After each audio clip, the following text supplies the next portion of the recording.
faly miarabantsika tsirairay avy a manaraka ny fandarana miomana iaona amin'Andriamanitra ao amin'izao fotoana izao. Toy izantsika ilay toe toriteny teo alohany amin'ilay hoe raha tsy ateraka avy any ambony ny olona tsy mahazo miditra ny fanjakan'Andriamanitra. Nambara tao anatin'izay hoe tsy fanaovana asa no idirana fanjakan'Andriamanitra, tsy mampikambana amina fiangonana sy anatina sampana sy ny fanaovana asa fanompoana no idirana ny fanjakan'Andriamanitra. Misy olona 10 taona 20 taona tao amina fiangonana iray, tonga isan-kalahady tonga manao asa fanompoana, tonga mandeha mivavaka, mandoa adidy, mandoa vola, manao asa fanompoana maro isan-karazany. Fa rehefa antaninao hoe nateraka indray ve ianao, tsy hitan'izay avaly. Rehefa antaninao hoe nateraka avy any ambony ve ianao, tsy hainy ny ambara. Rehefa antaninao hoe manana antoka ny amin'ny fiainana mandrakizay ve ianao, dia tsy manana antoka ny amin'ny fiainana mandrakizay izy. Satria tsy azona antoka ny amin'ny fiainana mandrakizay ny asa fanompoana na hoe fihetsika sy asa atao etỳ ivelany. Tsy azona fiainana mandrakizay izany. Ary izay mihitsy nahatonga n'Andriamanitra Jesosy Kristy tompo ny teny tamin'ny Nikodemosy hoe ianao ve mpampianatra ny Israely tsy mahalala an'izany hoe fahaterahany indray izany. Betsaka ny pastera, betsaka ny olona ataoko hoe olon'Andriamanitra, betsaka ny hoe mpanompon'Andriamanitra, betsaka ny hoe mitory teny fa tsy nateraka indray. Misy zany ary maro, sao gaga ianao. Satria ny antony hitoriany teny azony vola, ny antony hitoriany teny business, ny antony hitoriany teny satria mahay miteny izy, mahay mandahateny izy, manana teny frantsay hoe charisme, ary mahay mandresy lahatra amin'ny teny, ary mahay mandambolambo dia mahangon'olona maro. Fa izy mbola tsy niona tamin'i Jesosy. Izy tsy mbola nateraka avy any ambony. Manambara an' Jesosy izy, mitory fanjakana izy, mitory paradisa izy, nefa izy tsy mambora amin'ilay paradisa, izy tsy mambora amin'ilay fanjakan'Andriamanitra, izy tsy mambora amin'ilay Jesosy Kristy, satria tsy mbola niaona tamin'i Jesosy Kristy. Tsy mbola niaona tamin'i Jesosy Kristy. Ary izay ny antony ity teny ity ravana malala hoe miomana iaona amin'Andriamanitra ao.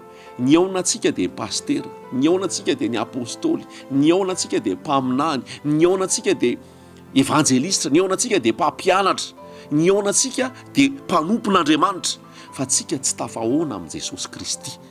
Tsy mandova ny fiainana mandrakizay tsika raha tsy tafahoana marina amin'i Jesosy Kristy. Fa rehefa io Jesosy Kristy io ny aonanao, mipotra daholo ny fahotanao rehetra, arikoriko ny amin'ny fahotanao ianao. Rehefa io Jesosy Kristy io ny aonanao, mahatsiaro ianao fa ratsy, mahatsiaro ianao fa meloka, mahatsiaro ianao fa mpanota, mahatsiaro ianao fa very, mahatsiaro ianao fa mila famonjena, mahatsiaro ianao fa tena hoe tsy mendrika, ary tena hoe fahaverezana no mendrika anao rehefa tafahoana amin'i Jesosy Kristy ianao. Ary rehefa tafahoana aminy ihany koa nefa ianao, dia velo toky, velo mpanantenana, mibebaka ianao, ary manaiky ny fahotanao, manaiky hiala amin'izany, matsapa ny famondrapony, matsapa ny fitiavany, matsapa ny famelan-kelony, ary misy hery ao anatinao, misy hery ao anatinao, misy fahefana ao anatinao, mahatonga anao tsy ho andevon'ny ota intsony.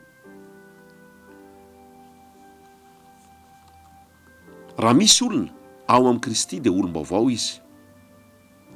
Korintianina faharoa toko 5 andininy 17. Raha misy olona ao amin'i Kristy dia olom-baovao izy. Marina io tenin'Andriamanitra io, tsy mivadika io, tsy miova io, ary tanteraka io. Fa matoa ianao zay tsy olom-baovao, inona ny dikany?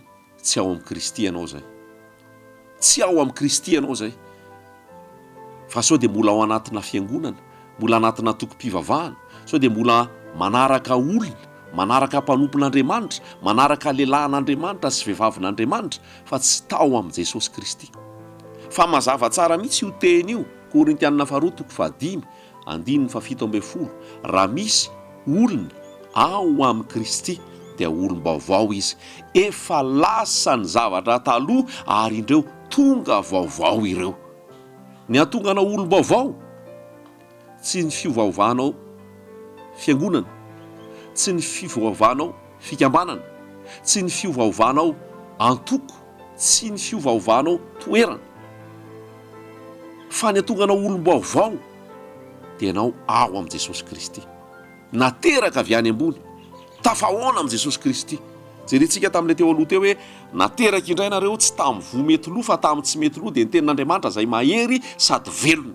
Mahery io tenin'Andriamanitra io, mahery io, tsy tenin'olombelona io fa teniny mahery, teny velona io. Rehefa io no miteny ianao hoe afaka ianao, dia tena afaka tokoa ianao rehefa mino ary miaina an'izany.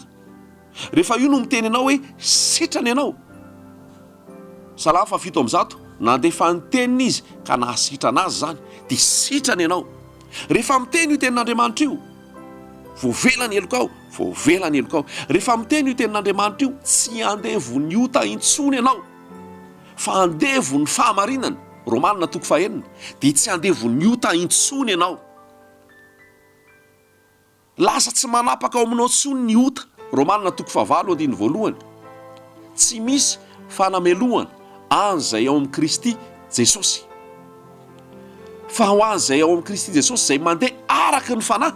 Ny fandehanana araka ny fanahy dia midika fa nateraka avy any ambony. Ny mahatonga anao andeha araka ny fanahy aloha dia ianao ateraka avy any ambony ao amin'i Jesosy Kristy. Ary rehefa mandeha araka ny fanahy ianao dia ny lalàny ny fanahinaina no manafaka anao amin'ny lalàn'ny ota. Teraka ny olona ray mpanoty iny ary andevon'ny ota iny, nandova ota iny ary tsy afaka amin'ny fahotana iny. Dia rehefa mihelehibe izy mipotra amin'izay vokatra ny fahotana rehetra: fijangajangana, filokana, fimamona, fidoroana, fisotroana, langa, sikidy, fanompoatsampy, fankahalana, tsy fitiavana, halatra. Ny ota, vokatry ny ota miseho amin'izay rehefa mihalehibe izy. Ary zao tsy afaka mihitsy iny. Raha makany am-piangonana ianao tsy afaka iny, miditra sampana ianao tsy afaka iny, manao asa fanompona ianao tsy afaka iny, mandoa didy sy vola mankarena ianao tsy afaka iny. Fa ny mahatonga an'iny ho afaka, iny lalàna iny, lalàna mipetraka mihitsy iny, mahatonga an'iny ho afaka dia ianao maty eo amin'ny hazo fijaliana. Ary rehefa maty ianao niaraka amin'i Jesosy teo amin'ny hazo fijaliana, tsy hitan'ilay lalàna intsony ianao, afaka ny amin'ilay lalàna ianao zany, ary miara-mitsangana amin'i Jesosy amin'ny fiainam-baovao. Dia rehefa mitsangana miaraka amin'i Jesosy amin'ny fiainam-baovao, manana n'ilay fanamasina, dia tsy lalàna eo aminao intsony ilay mangalatra, tsy lalàna eo aminao intsony ilay mifoka sigara, tsy lalàna eo aminao intsony ilay misotro toaka, ilay mifoka rongony, tsy lalàna eo aminao intsony ilay miloka, tsy lalàna eo aminao intsony ilay mankahala olona, tsy lalàna eo aminao intsony ilay mandanga, tsy lalàna eo aminao intsony le mamitaka olona, tsy lalàna eo aminao intsony ilay manao risoriso sy manao kolikoly sy manompo sampy, tsy lalàna eo aminao intsony. Satria efa nafahana tao amin'i Jesosy Kristy ianao, dia ny lalàna vaovaonao indray izao dia lalàn'ny fanahinaina, zany hoe lalàn'ny fahamarinana. Lasa olona afaka ianao amin'i Jesosy, afaka tsy manota, afaka tsy mifoka, afaka tsy miloka, afaka tsy mijangajanga, afaka tsy mandanga, afaka tsy manao risoriso, afaka tsy manompo sampy, afaka tsy manota. Jaonina 1:7, izay nateraka Andriamanitra no tsy manota. Raha mbola nateraky ny fiangonana ianao, raha mbola nateraky ny antoko-pivavahana sy ny fombafomba-pivavahana ianao, mbola andevon'ny ota ianao. Ianao manaraka io dia efa resy lahatra any amin'izany. Firy taona ianao tao amin'ny antoko-pivavahana nisy ianao? Firy taona ianao tao amin'ny trano fivavahana nisy ianao? Firy taona ianao no hoe zanaky ny fiangonana zao? Firy taona ianao tao amin'ny sampana sy fikambanana maro isan-karazany, nefa ny toaka mbola sotronao, ny zigara mbola fohanao, ny fangalaram-badin'olona sy ny firaisana ara-nofo ivelan'ny fanabadiana mbola ataonao, ary ny fahotana mbola ataonao. Satria nahoana? Tsy nateraka Andriamanitra ianao, fa nateraky ny fiangonana, nateraky olombelona, nateraky ny sampana, nateraka fikambanana, ary fomba ity ivelany nataonao, fa ny tao anaty tsy niova. Fa mila fiovana ao anaty io, andovanao fiainana mandrakizay ary alohany andovanao fiainana mandrakizay fiainana mandresiny ianao eto an-tany mandresy fahotana mandresy nofo mandresy an'izao tontolo zao rehefa nateraka indray le tenin'Andriamanitra rehefa nandray an Jesosy Kristy tompo ao am-po ary rehefa velona ao anatinao le teny velona sy mahery de mandresy ianao amin'ny fahotana. Ny vony no amatarana ny azo, ny vony no amataranareo azo hoy Jesosy. Midira fotsiny ao am' Jesosy Kristy tompo raha lasaina-bavy.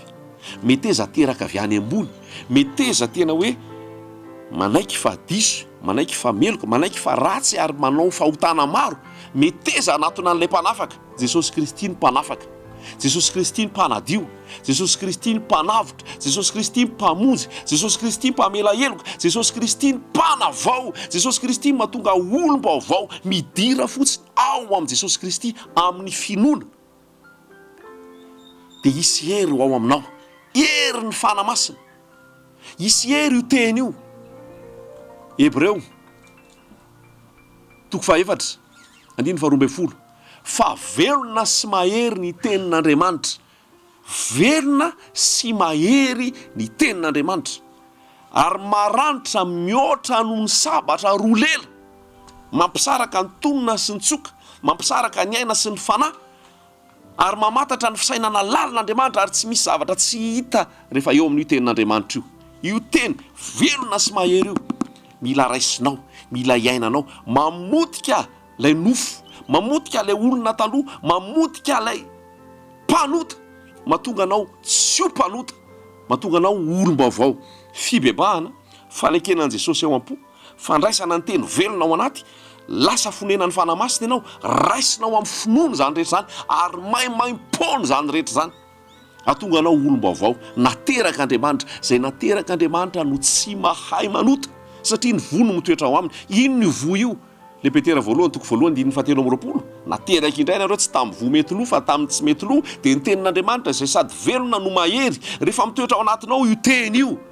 Na manao kolikoly ara ny olona tsy manao kolikoly ianao, rehefa mitoetra ao anatinao io teny io, na mandainga ary ny olona, ary zany no azona vola am'izao fotoana, zany no iainana am'izao fotoana. Fa ianao rehefa ao am' Jesosy tsy hainao ny mandainga, na mijangajanga ary ny olona, mampirafy ny any am-piasana, rehefa ianao no ao aminao Jesosy ary rehefa ao aminao io teny io, tsy mahay mampirafy ianao, tsy mahay mijangajanga ianao. Rehefa ao aminao io teny io, na amaly ratsy ny ratsy ara ny olona, na tsy hamela heloka ara ny olona, rehefa ao aminao io teny io, ianao mamela heloka satria von'Andriamanitra mitoetra ao anatinao. Rehefa ao aminao io teny io, na masika ara ny olona, mirongatra ara ny olona, ratsy fanahy ara ny olona, io teny io rehefa ao anatinao, manontonga anao olom-baovao, feno fahatsara-panahy, feno fitiavana io. Vahaolana ao anao tsy resaka pensée positive, ny vahaolana ao anao tsy resaka amparatoka mahatonga anao iova, ny vahaolana ao anao tsy resaka estime de soi, hoe ianao mahay, ianao olona tsara, ianao olona misy potentiel, misy zavatra tsara ao anatinao fa mila trandrahana. Tsy zany ny vahaolana. Vahaolana ao anao de zao, mila ateraka avy any ambony ianao. Ny atonga anao ateraka avy any ambony, maty eo amin'ny hazo fijaliana miaraka amin'i Jesosy. Ny vahaolana ao anao de ny hazo fijalian' Jesosy Kristy amotehana ny fizaozahoana, amotehana ny fitiavatena, amotehana ny nofo taloha, ny fo ary anomezana fo vaovao. Fa raha resaka aparatoka ny tenenina aminao, raha resaka estime de soi, fanahindrandrana ny tena, raha resaka fampaherezana amin'ny maha-olombelona hoe olona mahay ianao ary olona tsara ianao, vao maiky zany ampijangajanga, vao maiky zany ampirehare, vao maiky zany ampanota anao, satria tsy zany ny lalana, satria ianao rehefa teraka tsy misy tsara, tsy misy marina na de iray azy, satria ianao rehefa teraka samy efananota izy rehetra ka tsisy manana voninahitr'Andriamanitra ary fahaverezana no mendrika ao antsika. Fa ny vahaolana ao anao, ianao mety ho faty eo amin'ny hazo fijaliana miaraka amin'i Jesosy, maty amin'ny fireheboheboana, fizaozahoana, firehareana, maty amin'ny nofo ary manaiky an' Jesosy ho tompo sy mpamonjy amin'ny fiainanao. Izay ny vahaolana ao anao, ateraka avy any ambony, miditra ao aminao ny fanahy masina avy eo, manova anao iny, miova ny fiteninao, miova ny fomba fiakanjonao, miova ny fomba fijerinao, miova ny zavatra henonao, miova ny zavatra jeren'ny masonao, miova ny zavatra saintsainao, miova ny toerana lehanao, miova ho araka ny sitrapon'Andriamanitra. rehefa nateraka indray ianao avy any ambony, nateraka indray ianao avy any ambony, olona vaovao am' Jesosy. Tsy normalna mihitsy, ary misy zavatra tsy milamina ary lainga ary raha miteny ianao hoe olona ao am' Kristy nefa mbola andeha vo fijangajangana. Raha miteny ianao hoe olona ao am' Kristy nefa mbola mifoka sigara ary andeha vo sigara. Raha miteny ianao hoe olona ao am' Kristy nefa mbola andeha vo nitoka. Raha miteny ianao olona ao am' Kristy nefa mbola andeha vo ny sary mamofady sy ny filma mamofady. Raha miteny ianao am' Kristy nefa mbola le toetra taloha kanosy matahotra misy hakanosana na hoe ao anatin'ny fahasiana sy ao anatin'ny fahatezerana. Rehefa nateraka indray ao am' Jesosy Kristy, potika zany rehetra zany, lasa ny zavatra taloha, indreo tonga vaovao ireo noho ny asan'Andriamanitra, noho ny asan'ny fanahy. Fa tsy ny asan'ny fiangonana, tsy asan'ny mpanompon'Andriamanitra, tsy asako, fa ny asan'ny fanamasina. Zaho dia olona ihany, zaho dia fitaovana ihany, fa tsy zany manovanao. Fa ny teny izay ambaran'ny tompo ary ny teny izay mandeha ny afon'ny fanamasina no mahatonga anao olom-baovao. Olom-baovao mahatonga anao ateraka, ny lana anao ateraka indray dia ny atonga anao olom-baovao ary atonga anao mamovo tsara. Fa raha mbola voarasiny eo aminao dia mbola tsy converti ianao zay, mbola tsy niova ianao zay. Fa mazava ho azy tonga dia hita ho azy fotsiny ny voa rehefa ao am' Jesosy. Raha ohatra zao maka vola euro tsika hoe ty euro converti avo en ariary, dia rehefa miteny anao hoe nomenao 100 euro nomeno 100 euro ianao ka mba converti avo iny ataovy ariary, dia iny ary fa efa converti le izy, iny fa converti en ariary. Omenao le vola aveo mbola euro, converti ve sa tsy converti? Tsy converti zany fa mbola euro ihany. Fa tsy hoe sady euro io ny ariary. Sahala am'izay koa ny eo amin'ny tompo hoe rehefa converti zany hoe olona mpanota, olona zao tontolo zao, olona ratsy, ny converti sy avana novaina ao am' Jesosy dia tokony hiova tanteraka ny toe-po, ny toe-tsaina, ny toe-panahy, ny fiteny, ny fijery, ny fomba fanao, ny fihetsika ray manontolo, niova. Fa zary mamitaka lasa vavolombelona mandangy isika raha hoe reny ve ny kristianina, reny ve ny nateraka avy any ambony, reny ve ny ao am' Kristy, nefa fomba zao tontolo zao no hita ao aminy, nefa fitenin' zao tontolo zao no hita ao aminy, nefa fiakanjo zao tontolo zao no eo aminy. Raha ao aminao ny fanamasina ranabavy, io fanamasina io tsy ametraka anao justokoro itsony io. Raha ao aminao ny fanamasina rasainabavy, ranabavy, raha ao aminao ny fanamasina tsy ampideradera anao tsony, ampiseho tratra anao tsony io fanamasina io. Tsy mila miteny aminao akory ary hoe tsy mety io fiakanjonao io. Ny fanamasina ao anatinao vao miala ao tranonao dia efa miteny izy hoe esory iny justokoro iny, na miteny izy hoe esory iny ambonina akanjo mampiseho tratra iny, na miteny izy hoe esory io akanjonao mampidera sandry io. Mampalahelo ny olona andeha hivavaka any am-piangonana amin'izao fotoana, miainga avy any an-trano, mini zipo ny anaovany.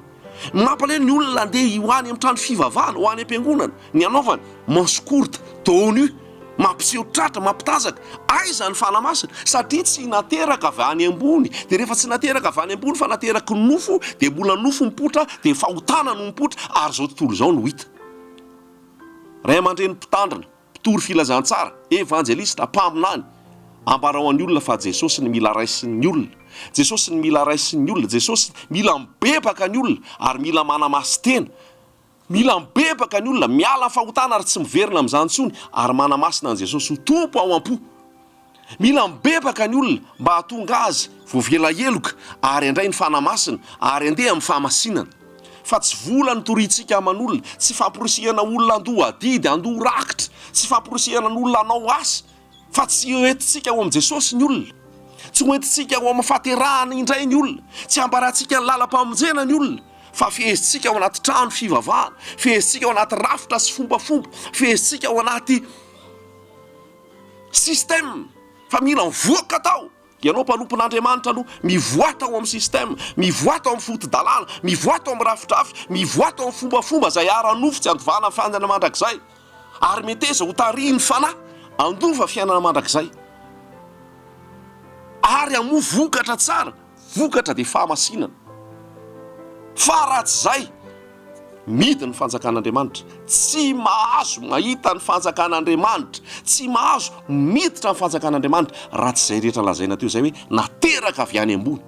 Tafahoana amin'i Jesosy ny tsirairay avy, ary Jesosy ny antiherany, Jesosy no tiany, Jesosy ny ankinany, Jesosy no tompony, Jesosy no ajainy, Jesosy no atahorany, Jesosy no arahany isanandro.